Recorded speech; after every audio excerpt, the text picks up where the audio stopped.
మీరు YouTube open చేస్తే ఈయన రీల్స్ బాగా కనిపిస్తాయి.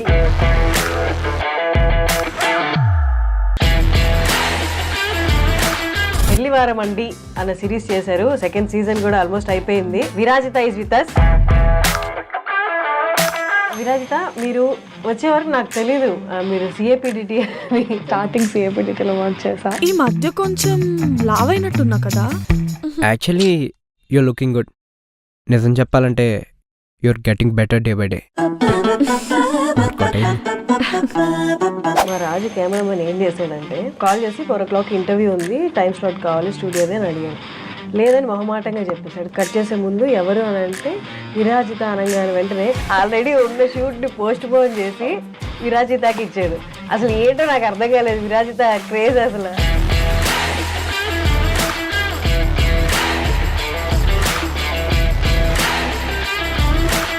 అండ్ రీసెంట్ ఒక రీల్ చూసాను 10th ఎపిసోడ్లో. ఆ లాస్ట్ క్లైమాక్స్ యాక్టింగ్ కూడా చాలా చాలా బాగుంది. చాలా న్యాచురల్ గా ఉంది.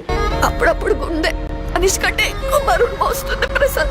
నా వల్ల కావట్లేదు. డిగ్రీ ఆర్ ఇంజనీరింగ్ తర్వాత వచ్చేసామంటే ఇండస్ట్రీలోకి అదొకటి. తర్వాత మళ్ళీ ఎంబీఏ చేసి అలాంటి స్టేజ్ నుండి క్విట్ చేసి ఎలా? ఇంట్లో అమ్మ నాన్న అన్ని చేసి పెడుతుంటే కాలేజ్కి వెళ్ళి వచ్చినప్పుడు ఉన్న మైండ్ సెట్, నువ్వు బయట ప్రపంచంతో ఫేస్ చేస్తూ స్ట్రగుల్ చేస్తూ పోరాడుతూ వచ్చిన మైండ్ సెట్ డిఫరెన్స్ ఉంటుంది. How did you cope up with your fears? I should tell you, I still don't have answers to many of the questions running in my mind. అంటే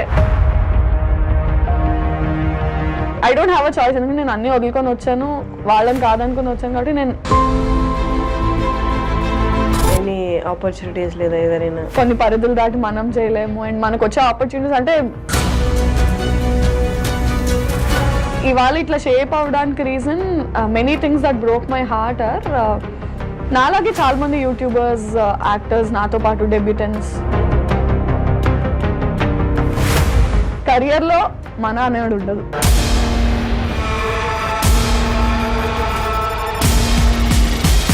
movies తర్వాత YouTubers ఒకళ్ళు ఉన్నారు, influencers ఒకళ్ళు ఉన్నారు. ఇది ఇక్కడ చెప్పొచ్చో చెప్పొద్దో నాకు తెలియదు, కానీ ఈ యూట్యూబ్లో టాప్గా ఉన్న మిమ్మల్ని సినిమా ఆపర్చునిటీస్ వచ్చి ఒక పెద్ద సినిమాలో ఒక చిన్న రోల్ ఇచ్చేస్తారు. నీకంటూ ఒక రోల్ వాళ్ళు రాసుకొని సినిమాల్లో ఇవ్వాలి అంటే I don't want to take names, but yeah వచ్చాయి, పెద్ద ప్రొడక్షన్స్లో వచ్చాయి.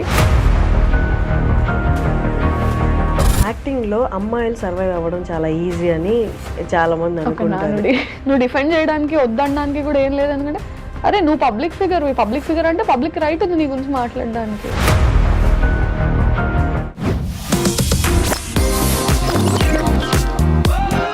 Hello viewers, welcome to iDream media, welcome to talk show with Harshini. మీరు యూట్యూబ్ ఓపెన్ చేస్తే దీని రీల్స్ బాగా కనిపిస్తాయి. ఇంతకుముందు నేను ఒక సిరీస్కి ప్రసాద్ గారిని ఇంటర్వ్యూ చేశాను. అదే ప్రసాద్ గారు ఇప్పుడు పెళ్లివారం అండి అన్న సిరీస్ చేశారు. సెకండ్ పార్ట్ కూడా, సెకండ్ సీజన్ కూడా ఆల్మోస్ట్ అయిపోయింది. Virajitha is with us. నమస్తే. హాయ్, హలో, నమస్తే. ఎలా ఉన్నారు? I'm good. విరాజిత, మీరు వచ్చే వరకు నాకు తెలీదు మీరు సిఏపిడిటి అని. స్టార్టింగ్ సిఏపిడిటిలో వర్క్ చేసా. ఓకే. తర్వాత ఒక 1.5 year తర్వాత I shifted to Infinitum. Oh that's nice. అంటే iDream I was associated with iDream. Yeah, that's nice. నాకు తెలీదు అంటే మీరు వచ్చేంత వరకు, but once I got to know మీరు కూడా ఇక్కడ నుంచి అనేసరికి I felt like nice. We are from the same. Yeah. How is it? How is going? How is everything going? Good. So far so good. Nice. ఇంకా చాలా ఉంది. Yeah. But yeah.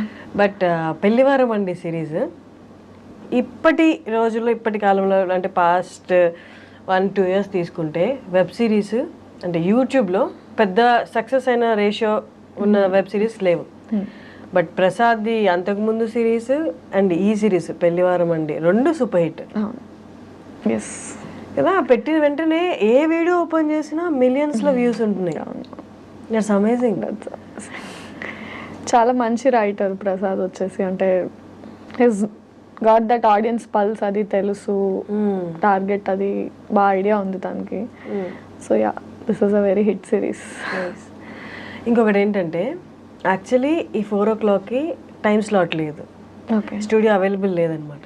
Okay. మా రాజు cameraman ఏం చేశాడంటే, first నేను call చేసి first call చేసి 4 o'clock interview ఉంది, టైం స్లాట్ కావాలి స్టూడియోదే అని అడిగాను. లేదని మొహమాటంగా చెప్పేశాడు. తర్వాత లాస్ట్లో కాల్ కట్ చేసే ముందు ఎవరు అని అంటే విరాజిత అనగానే వెంటనే అది ఉండు, ఒక్క నిమిషం ఉండు అని చెప్పి ఆల్రెడీ ఉన్న షూట్ని పోస్ట్ పోన్ చేసి విరాజితకి ఇచ్చాడు. అసలు ఏంటో నాకు అర్థం కాలేదు, విరాజిత క్రేజ్ అసలు. బట్ థ్యాంక్ యూ కొంచెం మా టైం గురించి ఆలోచించినందుకు thank you so much. Nice. ఎప్పుడు నేను రాజు అలా చేయడం చూడలేదు, ఫస్ట్ టైం. ఎందుకు రాజు ఎందుకు విరాజిత అనగానే, ఎందుకంటే విరాజితకి ఫ్యాన్స్ ఇక్కడ అన్నాడు. Thank you so much. Nice.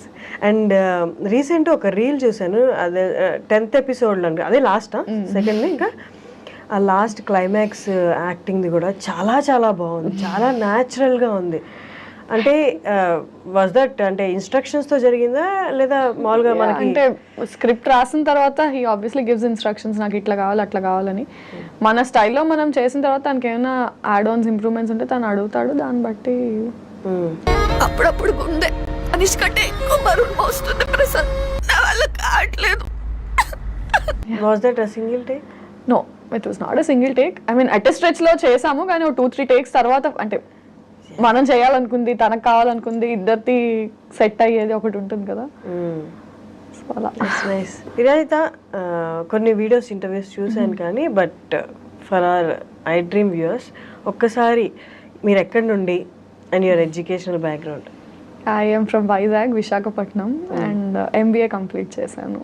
Okay. MBA complete చేశాక ఒక 1 year జాబ్ చేసి 2019 MBA passed out. 2019 to 2020 job చేశాను. 2020 Januaryలో హైదరాబాద్ వచ్చాను. CAPDTలో వర్క్ చేయడం స్టార్ట్ చేశాను. And 3 months into that lockdown.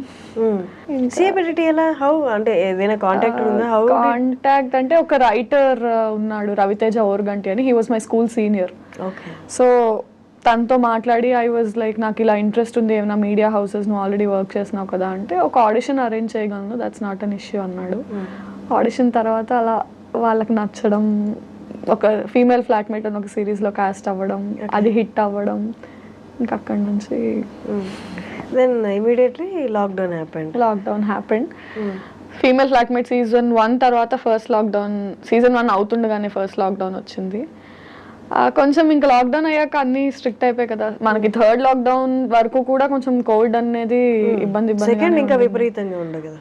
So అలాగే ఆ రెస్ట్రిక్షన్స్ లోనే కొంచెం వర్క్ చేసాం, కొంచెం చేయలేదు, జాబ్ వదిలేసి వచ్చాను. ఆ టర్బ్యులెన్స్ అయితే ఉండింది ఇంకా, బట్ స్టిల్ వదిలేసి వెళ్ళలేదు. 3rd లాక్డౌన్ తర్వాత అన్ని సెట్ అయ్యాక back to videos again and మళ్ళీ హిట్ రావడానికి చాలా టైం పట్టింది, బట్ వచ్చింది. కానీ జాబ్ వదిలేయడం అనేది, ఈవెన్ నేను జాబ్ క్విట్ చేసి ఇక్కడికి వచ్చాను, జాబ్ క్విట్ చేసేటప్పుడు ఏంటి ఏకైక భరోసా ఏంటి, సక్సెస్ అవ్వగలనని? రేషియో చాలా తక్కువ కదా ఇక్కడ, సక్సెస్ రేషియో. ఇంకా భరోసా ఏం లేదు, ఒక హోప్తోనే వస్తాం అంతే. నోబడీ కెన్ ఎవరు అంటే ఎడ్యుకేషనల్ దాంట్లో అంటే ఇది కాకపోతే ఇది కాకపోతే ఇది అని ఆప్షన్స్ ఉంటాయి. నువ్వు ఈ ఫీల్డ్ని నమ్ముకొని వచ్చినప్పుడు మనకన్నా ఆప్షన్స్ ఉండవు. హోప్ అంతే, అంటే లిటిల్ మనకున్న నమ్మకం అండ్ ఏదైనా చేయగలమేమో అన్న హోప్తో వచ్చాం. Fortunately by God's grace and parents blessings it worked out అంతే. అంటే వాళ్ళు క్విట్టింగ్ జాబ్ అంటే ఓకేనా?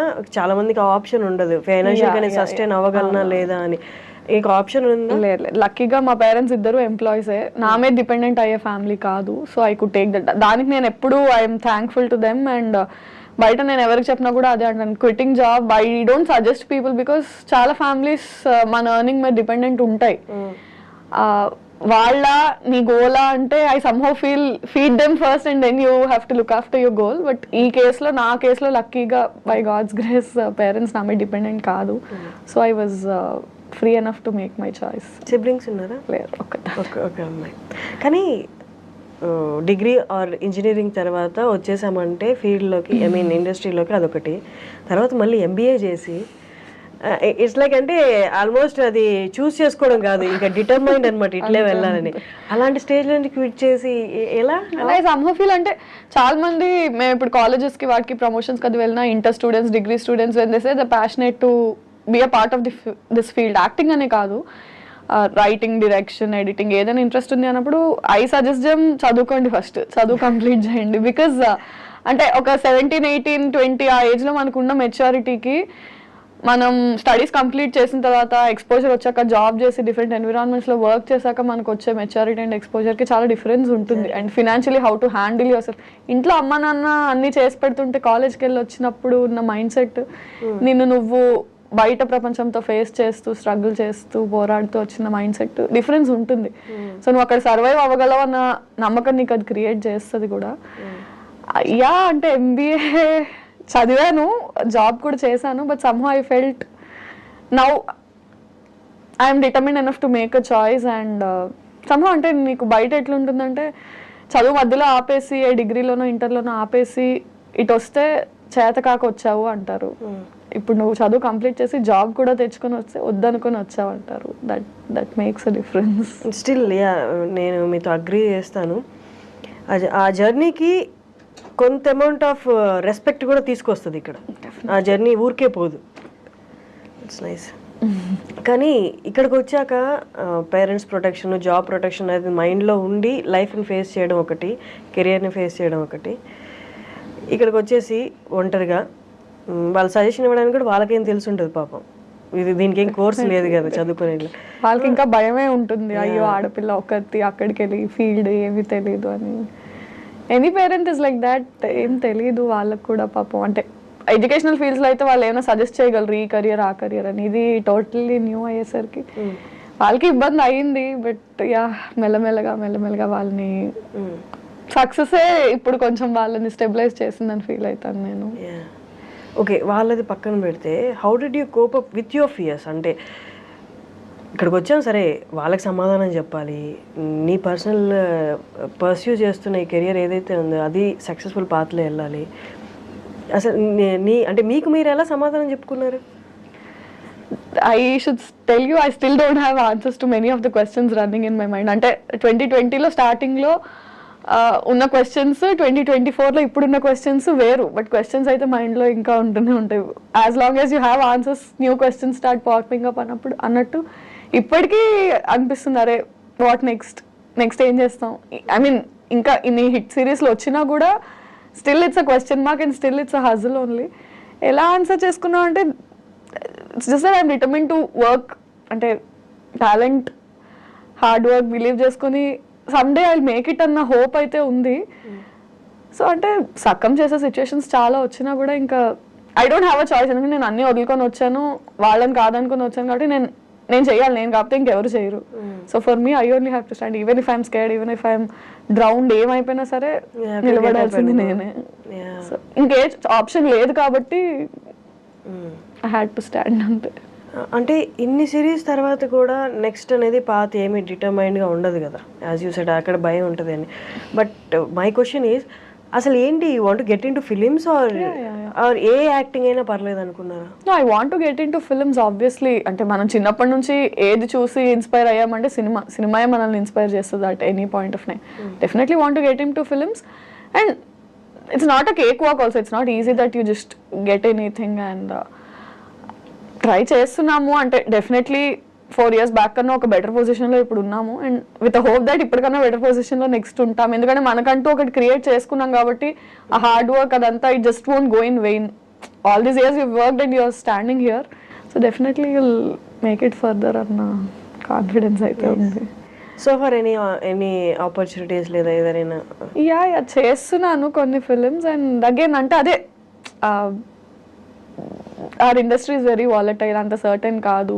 మనకున్న రెస్ట్రిక్షన్స్, కొన్ని పరిధులు దాటి మనం చేయలేము. అండ్ మనకు వచ్చే ఆపర్చునిటీస్ అంటే ఇట్స్ లైక్ ఒక గిరి గీసుకొని నువ్వు ఉన్నప్పుడు పైనుంచి ఏమైనా పడితే ఆ గిరిలో ఎన్ని పడతాయి, ఆ పడిన వాటిలో నువ్వు ఎంచుకొని వెళ్ళడం అనేది, if you are an open field and whatever falls on you take it, it's different. You again have your own set of boundaries and అందులో నీకు వచ్చే ఆపర్చునిటీస్ అందులో నువ్వు చూస్ చేసుకుని. సో ఆ ఫిల్టరేషన్ ప్రాసెస్లోనే చాలా వరకు హిండ్రెన్సెస్ వస్తాయి. బట్ అది స్కేర్ చేయదా? నాకు సూట్ అయ్యేవి ఎన్ని సంవత్సరంలో ఎన్ని వస్తున్నాయి, వచ్చిన వాటిలో నా దాకా ఎన్ని వస్తున్నాయి? Definitely does. లేదు, ఐ టు టెల్ దిస్ అంటే మెనీ టైమ్స్ ఇట్స్ లైక్ ఇవాళ ఇట్లా షేప్ అవడానికి reason many things that broke my heart are